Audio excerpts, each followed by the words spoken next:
We'll start the class straight away. If you bring yourself to a laying down position to start with, that's how we're going to rock this first part of the class. So laying down on the back, hands underneath your head, fingers interlaced. You got it.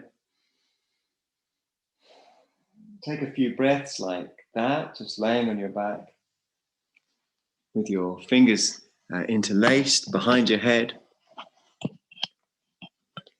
And that's all. And we'll feel pretty much straight away the stretch of the chest, quite a simple stretch, the deepening of the scapula, the shoulder blades, and the relationship between those two things, the depth of the inner shoulder blades nearest the spine and the stretch of the chest muscles that extend out to the arms. There's a little stretch across the back chain as you've got your hands under your head. And there's lift on your chest as the hands are up above the chest. So this combination means your lower back's going to feel a little longer, your tummy's going to feel a little stretched, your breath's going to be a little deeper. All these elements are easy to give ourselves to. Stretch on the tummy, release in the back, deeper breathing. Then when we're ready, when you're ready, lift up your feet so your hips are flexed. The lower back is quite close to the floor, which we want, and we can massage the lower back into the floor with a little wag of our tails, for example, which can feel pretty good. Really just massaging away any buildup of fascia, over buildup of fascia. And we're going to add then straight away a lift of our heads. So as soon as you're ready, you can lift up your head. And the lower back is really pushed into, or it pushes into the floor, but then the floor, of course, being more robust, more stable, counter pushes back into the body, which means that the fluid within the lower back fascia is pushed out. And that means when you come back down, it floods back in. Take a few breaths with your head back down. Because of fluidity in the body, there comes fluidity in the breath. Because of fluidity in the breath, there comes fluidity in the mind.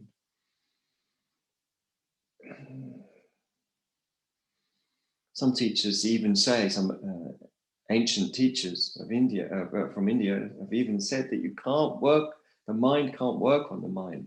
You have to use something else. So you can use the breath to work on the mind, to move the mind, to create fluidity in the mind. Let's come up again. We can actually say the body, the brain and the breath can be worked on to work on any of the others. You can work on the body to work on the brain. You can work on the brain to work on the body. And the evidence, I've got a list as long as my arm of evidence for this. Then coming back down again. So we're doing this little hydration exercise for the lumbar. Take a few deep breaths each time you come down. And we'll do it one more time. Lifting up again. See if you can just notice, of course you can, just notice the back pushing into the floor being the more stable of the two counter pushes into the back. And the fluid therein is pushed out. As you come down, that pressure releases. The fluid rushes back in. Bring your feet down as well. More fluid rushes back into the abdominal regions, and then you're taking breaths, plural. So take a few deep breaths, just let them move. Let them move. Keep your feet close to your bum or bring them closer. Your hands can stay behind your head at the moment. Lightly tone the tummy. So that means in and up, in towards the floor, up towards the head. So that's a movement of the whole rib cage. And then lift up your pelvis and move. Left, right, shake it, whatever keeps it loose, which is what we want, looseness, flow.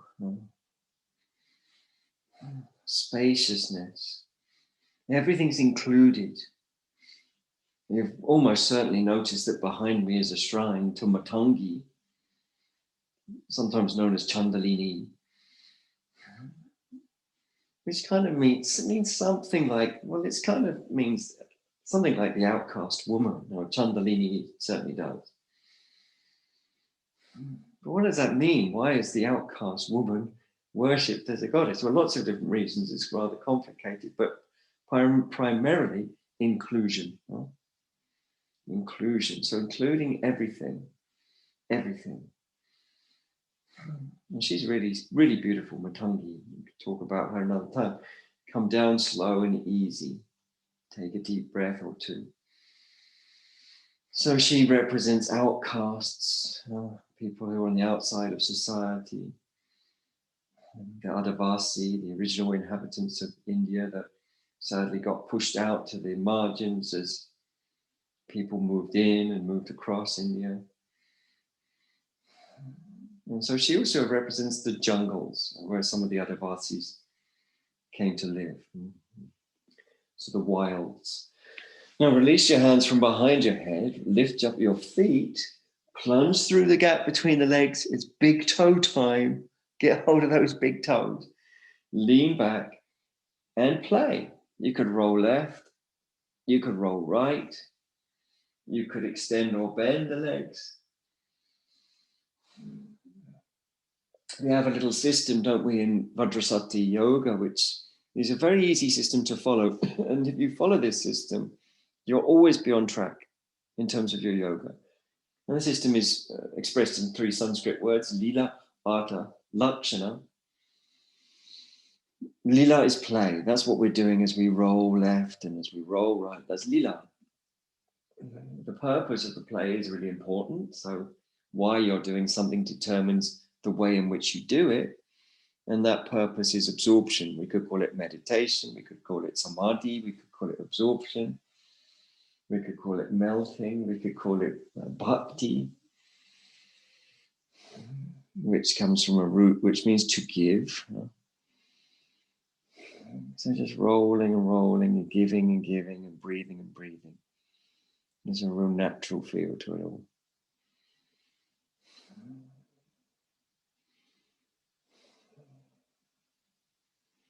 Okay, when you've played enough, then you're going to release the legs, place the feet back down on the floor, tuck under the buttocks, and lift up your feet. Give your legs the gentlest of hugs. Let's just start by just touching the knees, right? We're not really pulling, just touching the knees. Now, particularly the underside, underneath the patella, underneath the kneecap, the top part of the shin bone. Take a breath or two like that and roll around a little, left and right. So you're just holding each knee individually, which means that there's scope for more individual movement, like the legs moving apart, the legs moving together, one leg moving away, one leg moving towards, one leg circling, and the other circling as well, but the other direction. There's, a host of things, and that can become confusing. Like, there's so many things. What is the thing I should do? Can you just tell me? Lila, you play, experiment, you could say. And the purpose is absorption. So anything that you do that conduces to absorption is the right thing. And you know it's absorption because the last part of the trilogy, Lakshana. So Lila, Artha, Lakshana. Lakshana means signs, indicators, you could say. You know that you're absorbed. If you feel absorbed, that's a sign of absorption, isn't it? You know that you feel absorbed if questions disappear because the answers you need are in the moment, in this moment.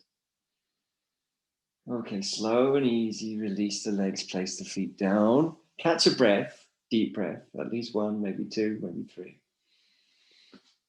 And then when ready, roll over onto your side, prop yourself up on your forearm.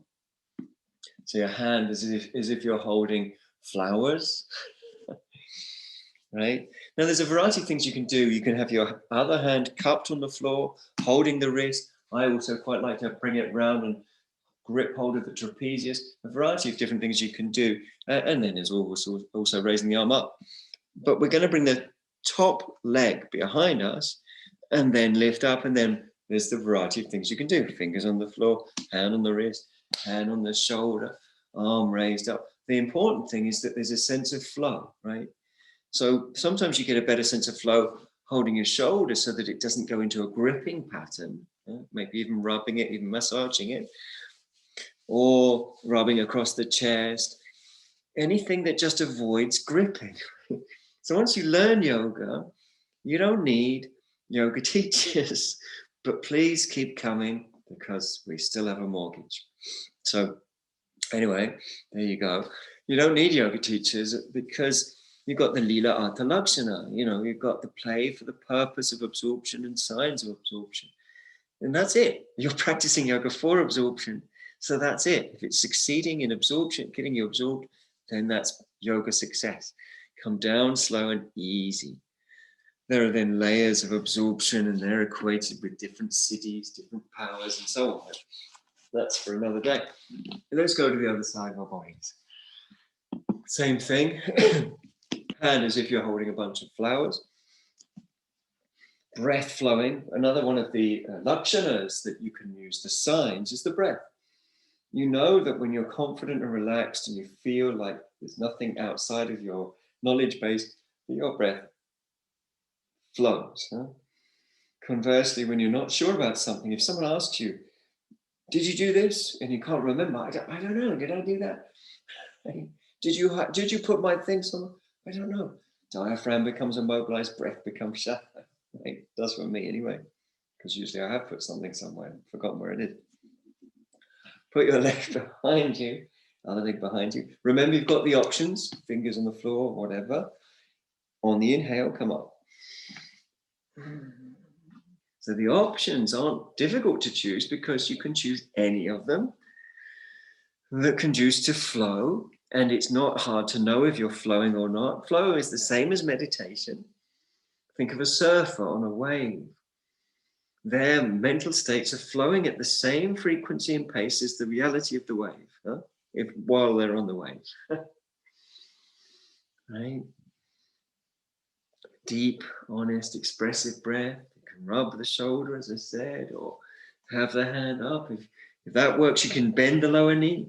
We're not concerned with whether we're fitting in. Remember, there's a lot of misunderstanding around yoga, and particularly around the postures, that they're done a certain way and not another way, because that's the way it's written in the ancient texts. We know that most of the postures don't exist in the ancient texts. We know that. Trikonasana, Vashisthasana. It's just, some do, but most don't. But the principle of yoga does. So that's what we're honoring and following. Okay, come down slowly. The knees up, come up. We're going to come into Bharadvajasana, for which I recommend a block to sit on. A sort of a rectangle block, if you've got one of those. That's ideal. We're going to start this pose in Danda, Dandasana. So that's the Danda seat, the stick seat, because the legs are like sticks out in front of you. Once you've got your legs extended out in front of you in the Dandasana, then you bring your legs over to one side. You get to choose which side, I don't mind. The important thing is that the lower shin of your top leg will be placed on the arch of the foot, of the bottom leg. The knees are taken apart from each other.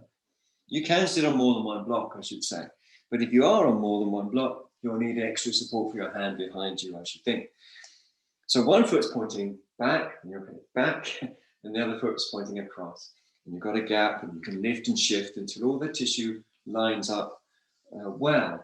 So we often talk about tensegrity, the joints of the body, interdependently connected with many, many layers and lines of elasticated connectivity in terms of muscle and fascia.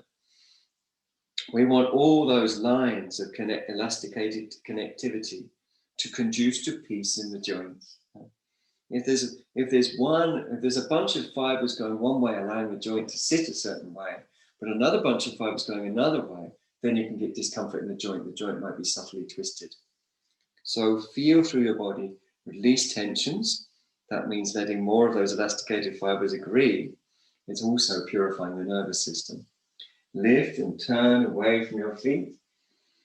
Breathe through your nose, jaw soft, eyes soft, brain soft, throat soft. So deep, honest, natural, expressive breathing.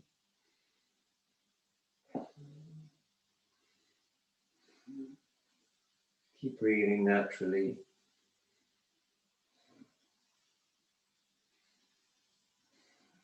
Eyes relaxed.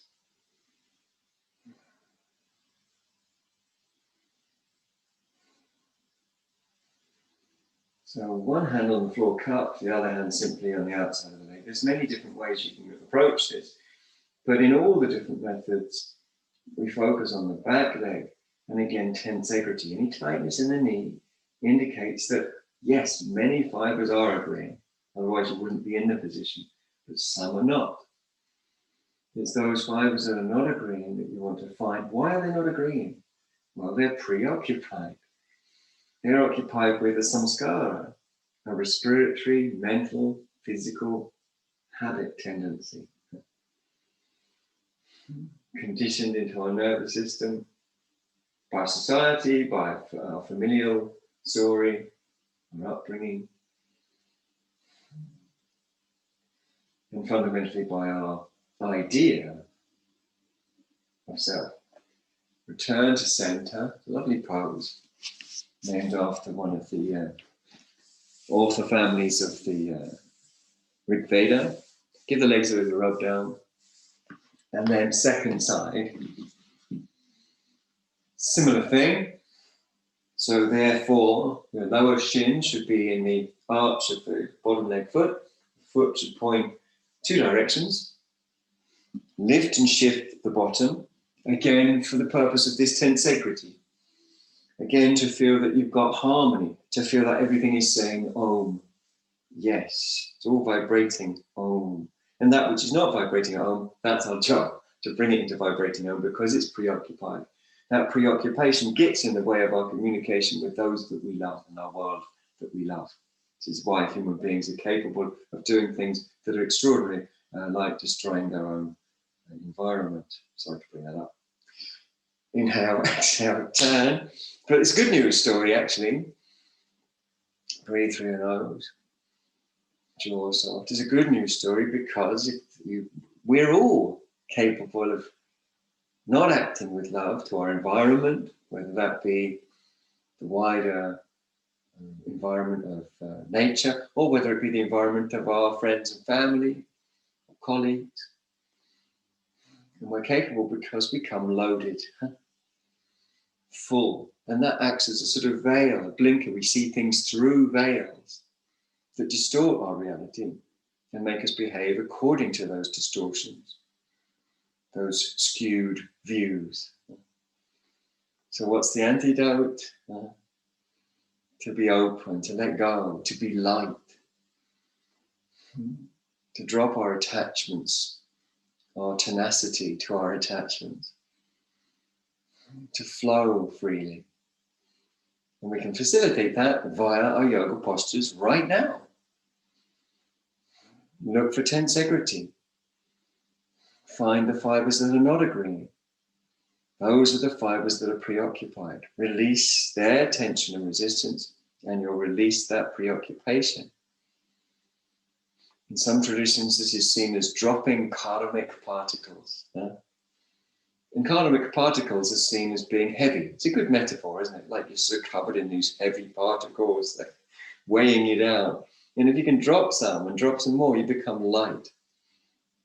A dandelion seed that is light is super responsive. It's available to any tiny movement, any tiny change in the air currents around it that it's within. Turn back to center. Great, good stuff. Stretch out your legs. We're going to sit in Dandasana proper, as it were. So Dandasana proper, you can, and many people should, sit on a brick. Now I come off the brick because it's not necessary for me to use a brick, but most people, I think it is. If you happen to have two bricks that are the same size, you put them short end to short end, so your hands can come on the bricks either side. Either way, you draw the butterfly fish out the back. If you don't know whether or not you need a brick, it's quite simple, really. Once you've drawn the butterfly fish out the back and you've sat up tall, if you can't feel any lightness in the lumbar, or you're not sure if there's lightness in the lumbar, then you need to sit on the brick. Right? That's it. Hands draw back next to the hips. Depending on the length of your arms and whether or not you're on a brick, your elbows may or may not be bent, pointing backwards. The feet are close, the tummy's drawn in, the spine is up. Very light in the lumbar, those muscles of the lower back. Play around with the posture. Move left, move right, circle, whatever you, just experiment looking for little windows of opportunity where there's an opportunity to lift, to lighten, to elevate the lower back, and to keep it light, lifted, elevated. This pose is just fantastic. There's so much opportunity for everyone here. And this part of the looking for opportunity is just the first part of the posture.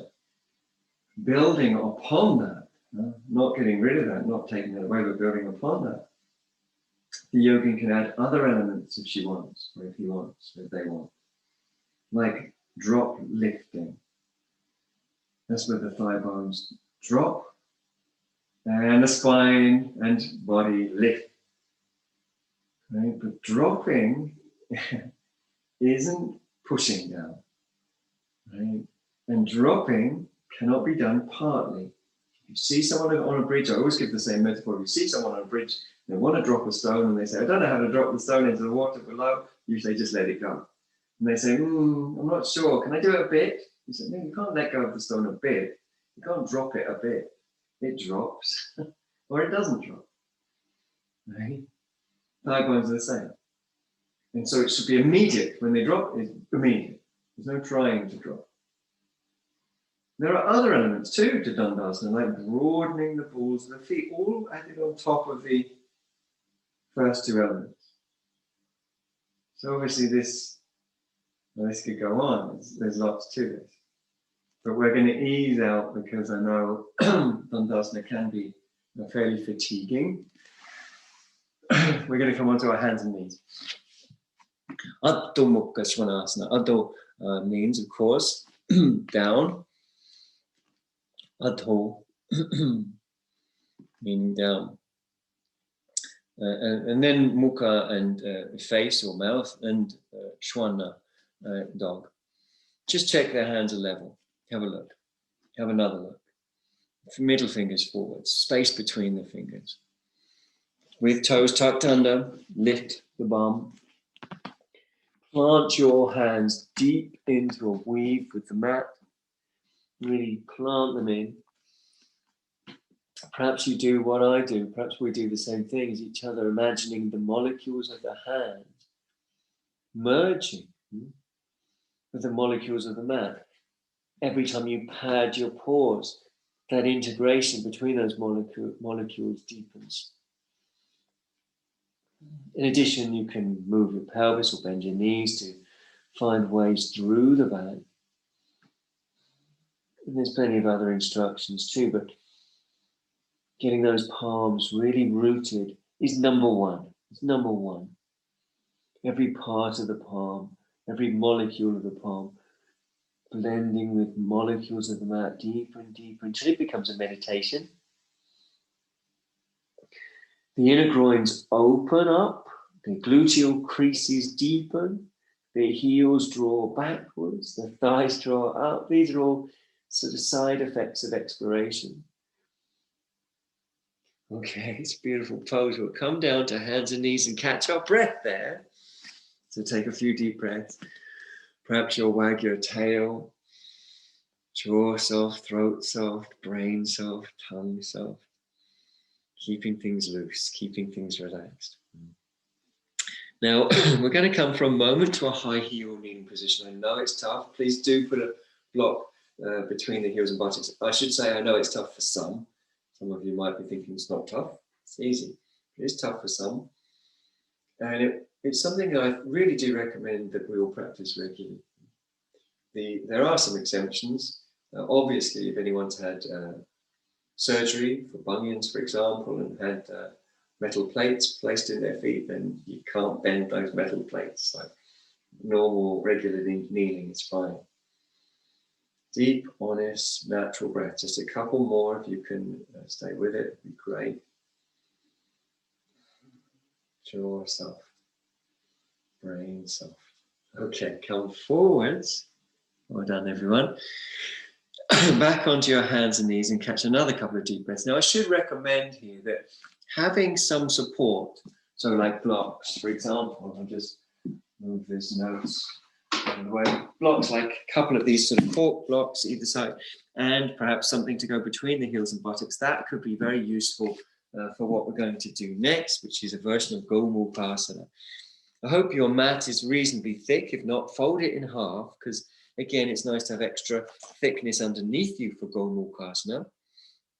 And then what you do, once you've got your blocks by the side, if you think you might need them, another block spare, because you might need to put it between the buttocks and the heels. Then what you do is bring one leg forwards of the other, right? Like I've got mine here. And then it works all the way around the other.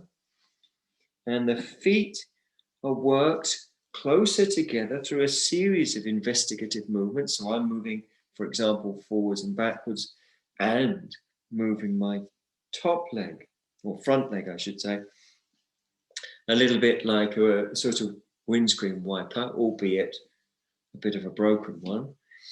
Right? So you can just move like that, working the fibers that we talked about before into agreement. Right? And that can take a while. You can spend as long as you like on that. You can then begin the next part of the jeûne, which is to work your way back. And this is where you might want blocks for your hands. You might want something between the bum and the heels, because there's an extraordinarily strong sensation of crushing on the calf muscle of the upper leg, which is good, right? If your calf muscle is in sort of high levels of sensation, good. Why is that good? You might think, Jim, I thought you were a reasonably nice man. It's good because if it's tender, what's happening is we're showing up what the body's doing and what the body's holding. The resistance is what the body's doing that we didn't know it was doing. It was doing it sort of subconsciously. That's a habit. It's something that's driving our perception without us even knowing it. And that's causing obscuration. So when it's tender, you think, yes, result. I've exposed a habit pattern that was invisibly driving tensions in my leg.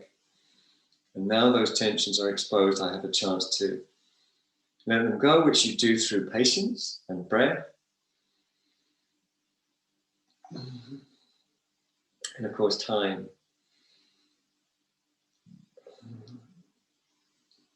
Jaw soft, eyes soft, brain soft. There are other options. Of course, you can have your hands on blocks. That will take some of the pressure off. You can have your hands in prayer. And some people bring their hands to clasp. If you are clasping the hands, whichever leg is on top, the opposite arm becomes the top arm. So that's another option. We will do some arm clasping later anyway. So if it's tricky to clasp here, then of course you can use a belt to bridge the gap, or a sock. But if it's tricky to clasp here, don't worry, we're going to do it later anyway.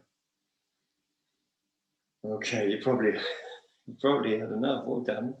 Come out nice and easy. Maybe you like it though. I actually like it. Come out nice and easy. Back to hands and knees and catch your breath.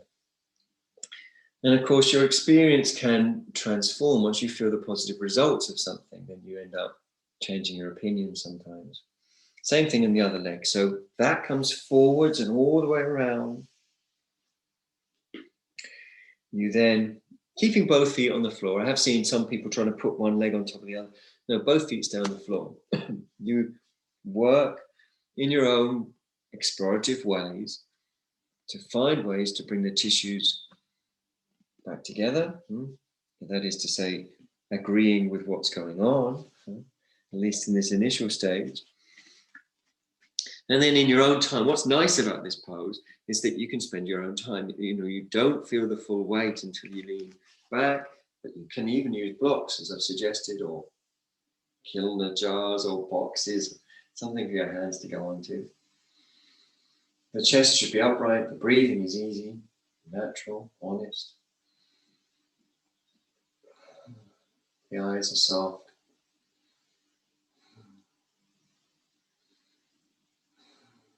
Shoulders are soft, actually.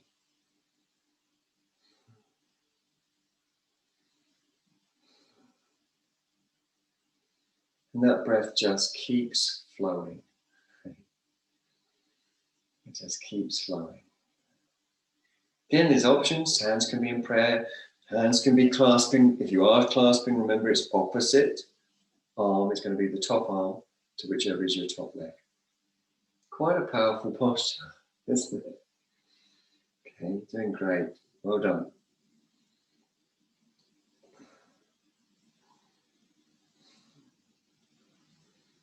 A few more of those deep breaths. Head in line with the spine. Eyes relaxed, jaw relaxed. Breathing expressive.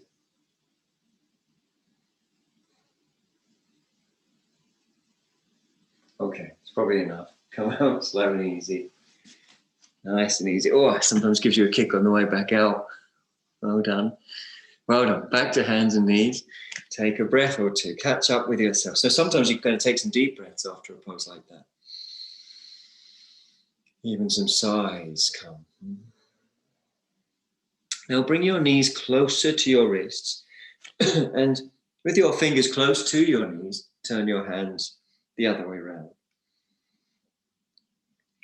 Breathe through the circumference of the ellipse that forms the lower part of the arm bones, coming into the hand bones, the carpal bones at the beginning of the hands, that form a little arch. You can perceive that, I'm sure. Made of 2 rows of bones. That's the arch at the front of the hand, the beginning of the hand. It's made of 2 rows of bones. And these bones, together with the strong ligament behind them, form the carpal tunnel. Breathe into that tunnel through which passes ligaments and tendons, primarily tendons and nerves and blood vessels. And because there are 7 bones forming the carpal tunnel, you can perceive these different ligaments that can be subtly realigned for the peace of the joints, that is the connection between the various bones. Okay, tuck those toes under again, another high heel sitting position. When you're ready, peel slowly, calmly. Each hand up. Turn the hands the right way around. Oh, well done. Fingertips on the floor, lift up your knees. So it's a squatting position, but with the heels up. And breathing through our nose, doing really well. Release around the lower back and the tailbone. There's a great opportunity here for some really healthy releases through the back. And then from there, lift up the bottom until the heels come down. So it's a sort of high squat, you could say. The Sanskrit word for squatting is udkata. Now in the high squat, some people find they want to kind of bounce the bum, just to kind of jostle out any tensions. To use what are driving those tensions are habits, so you're usurping those habits by giving them nowhere particular to grip, you see. They've got nothing to get hold of. Then when you're ready, arms come up behind you as if you're skiing, very aerodynamically. Again, it's a really good stretch for the muscles on the back, especially in the morning. The arms then can come forwards and up, and you can play, right? So This is Utkatasana. Utkata, I mentioned, means squatting. This is often described as the fierce pose. And breathing into it, jaw soft, eyes soft. Stand up when you're ready. Take a big wide circle, hands to the heart. Take deep breaths. Take deep breaths. Jaw soft, eyes soft. This is Tadasana Namaskara. Tadasana Namaskara.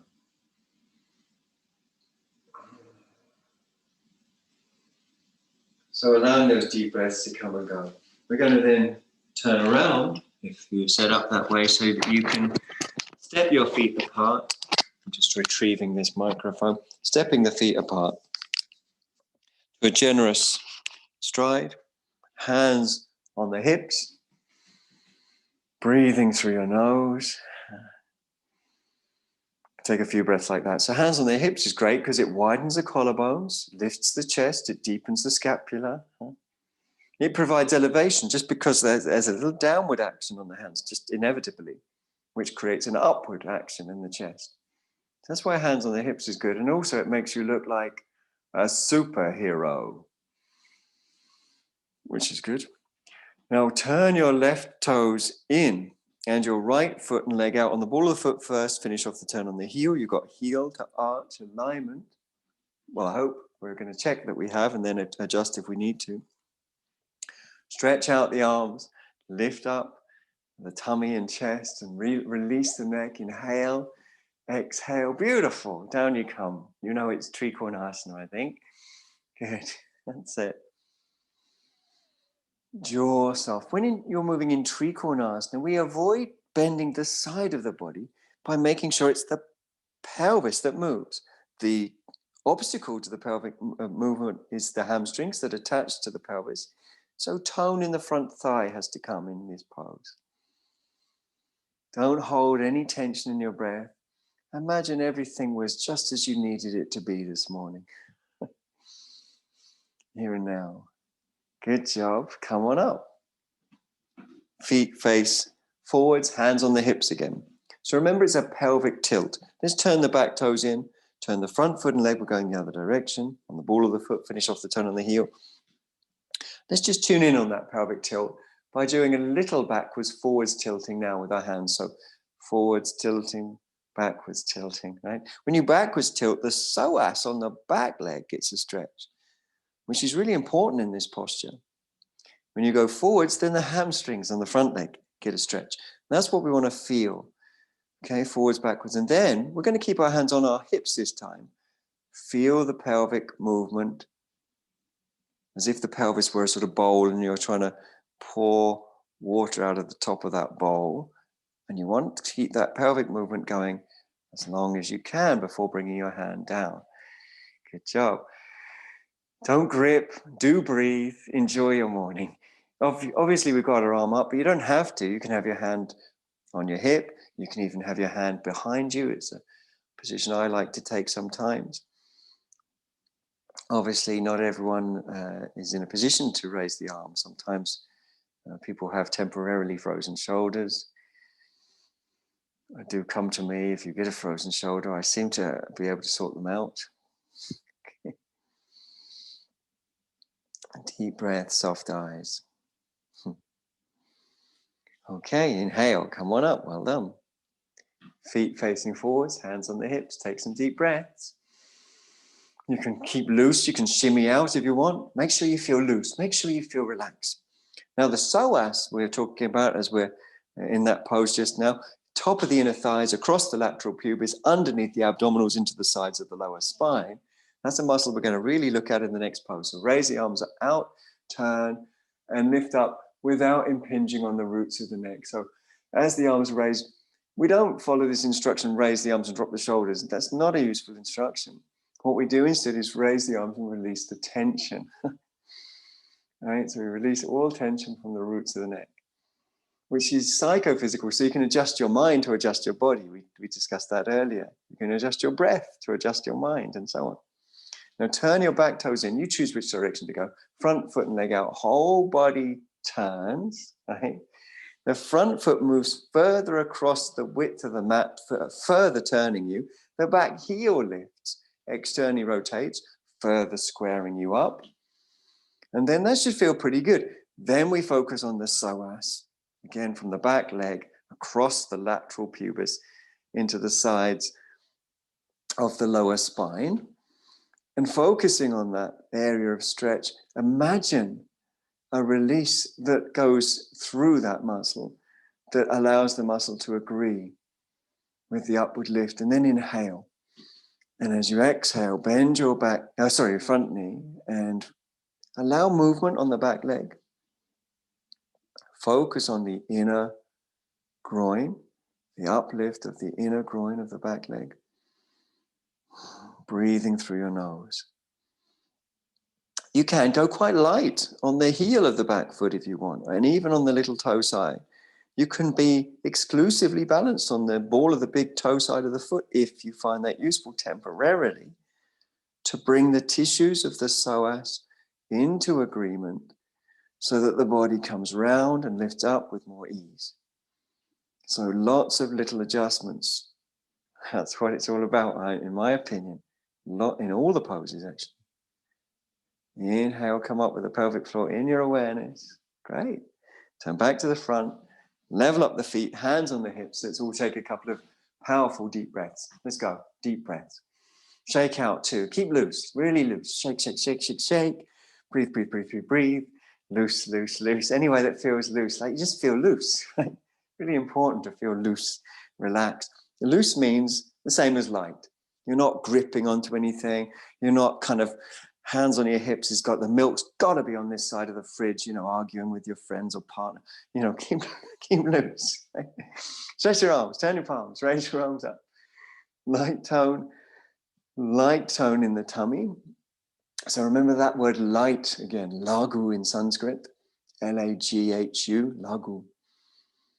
Really important because that's what it's all about, actually. Lightness. Back toes in, front foot and leg out. Remember to walk the front foot further across the width of the mat so you really turn the body around, and then lift the back heel, externally rotate it and land it again.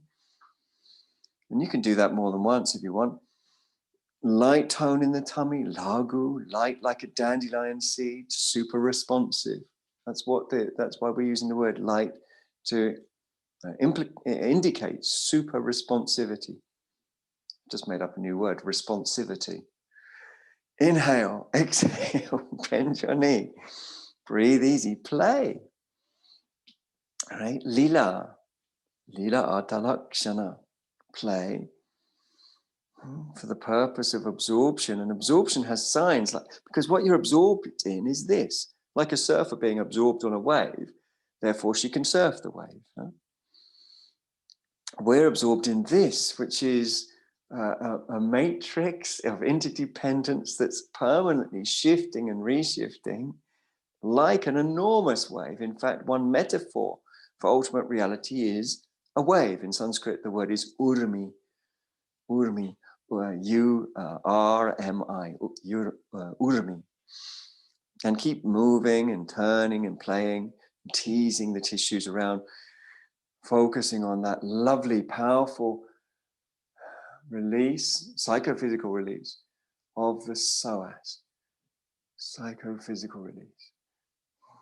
Inhale, come on up. Well done. Well done. Big circle. What a great pose that is. Hands on the hips, level up the feet, take some deep breaths. Take some deep breaths. Jaw soft, eyes soft. More from the psoas, please. Back toes in, front foot and leg out, turning on the ball of the foot, finishing off the turn on the heel. So this time we're going back to heel to arch alignment. Then feeling between the front hips. Inhale. And as you exhale, bend your front knee, but feel energy spread in two directions. Bring your elbow down, slow and calm, onto your leg. And then feel free to play and adjust. Remember this tensegrity model.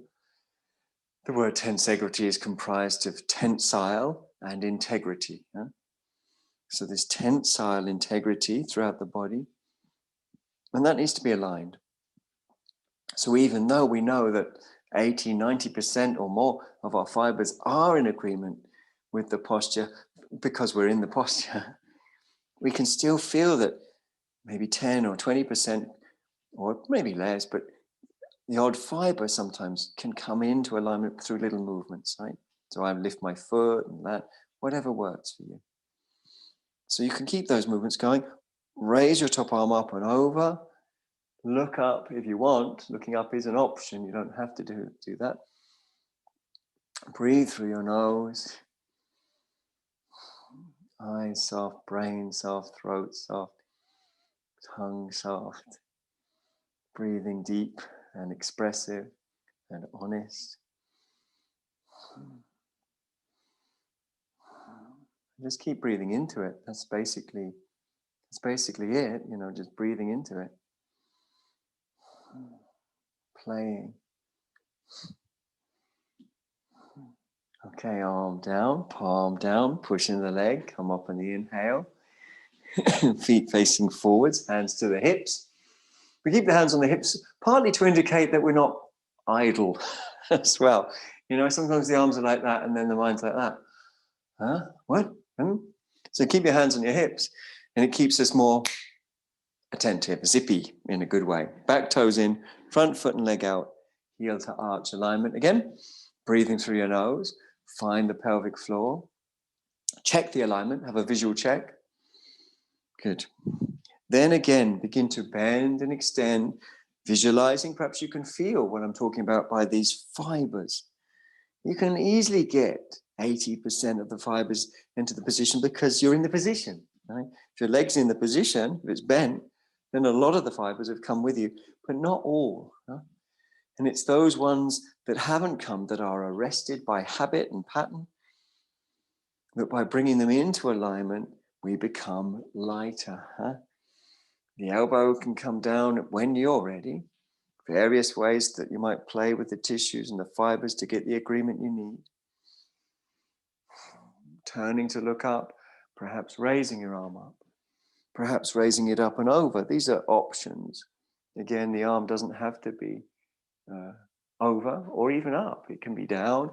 Similar to Trikonasana, you can even bring, some people have got long arms and it feels comfortable to bring the hand underneath the leg like that. Breath is everything. The yogin should be relaxed, breath-centered, meditative, playful, with many different micro adjustments. Okay, arm down, palm down, push into the leg. Use the inhale to come up. Walk your feet towards each other until indeed they are together. You might want a little kick out, a little stretch out, a little wiggle. Here you might use a chair because we're going to come into Vrikshasana. That is to say, Vriksha meaning tree.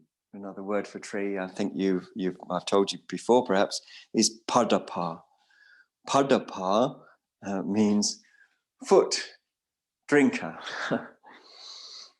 Right? Anyone's been to India, you might know in Hindi, pani is water. So that pa meaning drinker. And pada, it means foot. Okay, so we're going to go ahead and raise. You choose which heel. Doesn't matter because we're going to do both legs. The purpose of raising the heel is to wake up the foot arches on the standing leg. So wake them up. Move forwards, move backwards. Breathe freely. Be honest. And that might mean being very gentle. Sometimes we need ourselves to be like not too much pressure, very gentle. Other times it needs us to be, more vivacious. Once you honestly feel some coming online, it doesn't have to be everything, all singing and dancing, just a little bit. And it's like gently nurturing a new plant. I've got some little cuttings of of a money plant. The leaves fell off and it had roots. And if any plant ever looks like it wants to grow, I have to put it in a pot. So you end up with loads of plants that way. I don't mean to have loads of plants, but but you've got to tend it very gently when it's new. The roots are so tiny. Similarly, with ourselves. When you're ready, the foot comes up to wherever. Good job. Hands to the heart. Breathing honest. And then we're going to honor who were the people probably called Danda Swamis. This is speculative, based on the Greek version that people think might be translatable to the Sanskrit Danda Swami. Danda meaning stick. So hold your imaginary stick. Swami means master of oneself. And then raise up your imaginary stick. Roots of the neck soft, breathing through the nose. Jaw soft, eyes soft, brain soft. So roots of the neck soft. Amazing. It's 1 cubit in length, the stick. Okay, bring your imaginary stick back down. Let it go. Place the foot and catch a breath. So when we look at yoga tradition, we can find 2 traditional methods of doing this pose. One, the Danda Swami, the other using like you find with the standing Babbas of Mumbai, as they're known in that book Shantaram. They use a swing, right? Raise up the other leg, feel into the foot of what will be the standing leg. Breathe deep and honest, play. So playing, remember lila, it's a lovely feminine term in Sanskrit, lila, meaning playing. And the purpose, artha, is absorption. Then you go ahead, take the foot, heel into the thigh, thigh into the heel, hands into prayer, breathing through your nose.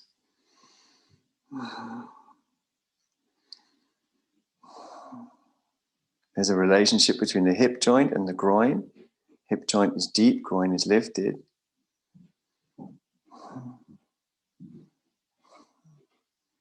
Between the gluteal crease and the front thigh, the front groin, top of the front thigh. Again, if you want to try your imaginary stick, maybe one time we'll do it with a real stick. Raise the arms up. Take your time. It's for fun, isn't it? Breathe easy. Make sure the roots of the neck, again, don't become encumbered or tight. Keep that breath flowing. Light tone in the tum.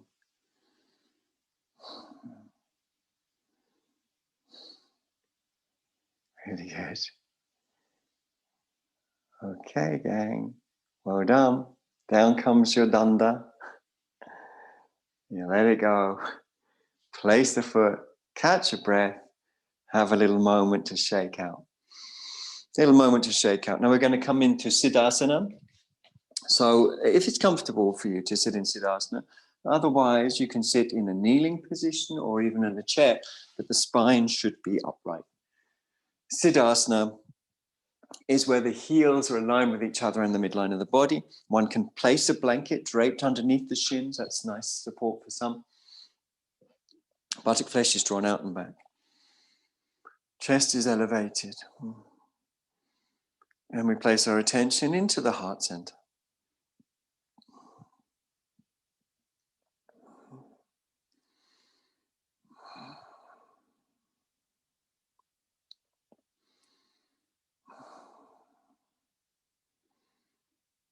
So, as I mentioned, Matangi, the goddess behind me, she's kind of, amongst other things, the goddess of the underdog, the goddess of magic through speech, the goddess of the arts. And in a sense, she's the goddess of inclusion, especially of the parts of yourself that you think of as outcast, not allowed, unwelcome, not good enough, that sort of thing. So Matangi welcomes them, just like the Adivasi, the so-called original inhabitants of the subcontinent. who moved out into the jungles as they were pushed out of their lands by people coming in. And as they met, they gathered together.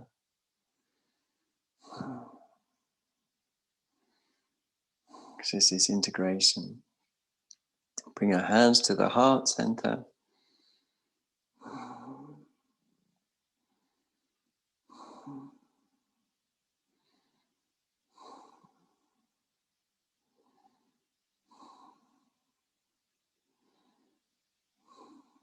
We're going to place in the heart center this bija mantra Aim.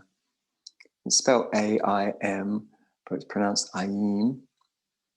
We're going to just chant it once, imagining we're planting it there as our marker, as our sort of pointer towards our intention to include those people that are on the outside of society or societies, and perhaps people who are refugees, or people that don't feel like they're sort of socially normal enough, people with disabilities, or people just feeling on the outside for whatever reason. So for the benefit of all, we'll chant one time together, Aim. Inhale deeply. Aim.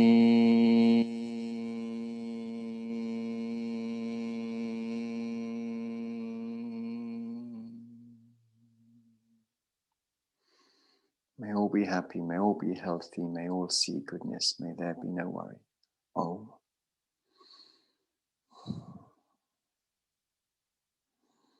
We're going to have a couple of minutes for a very important Shavasana. Make sure you're warm, make sure you do your Shavasana. Even a couple of minutes is worth doing, and that's the exact time we have if we're going to be precisely on time.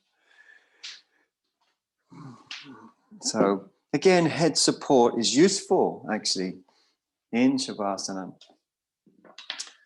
especially or particularly if your head tips back, then head support's super useful.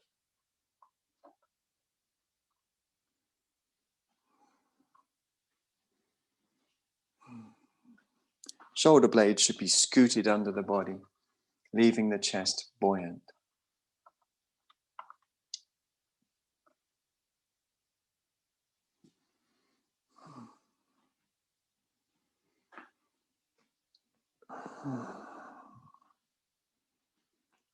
Shavasana is a wonderful pose to feel integration.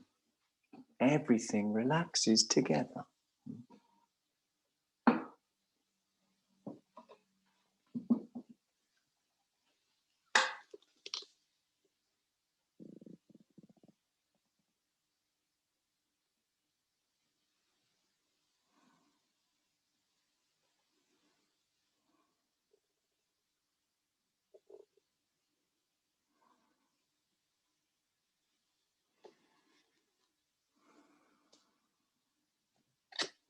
Feel the limbs completely release.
The body says yes, all the fibers say yes. Om.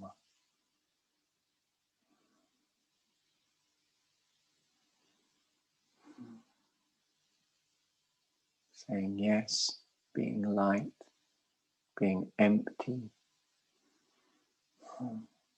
makes you available for spontaneity. In other words, with wisdom and compassion.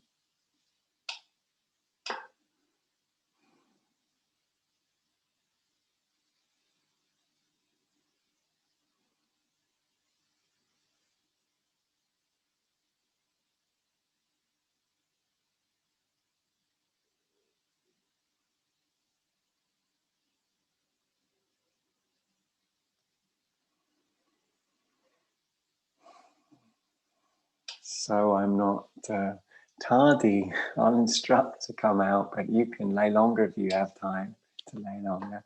And the instructions for coming out are a little wiggling of the toes and the fingers, stretching out the arms and the legs,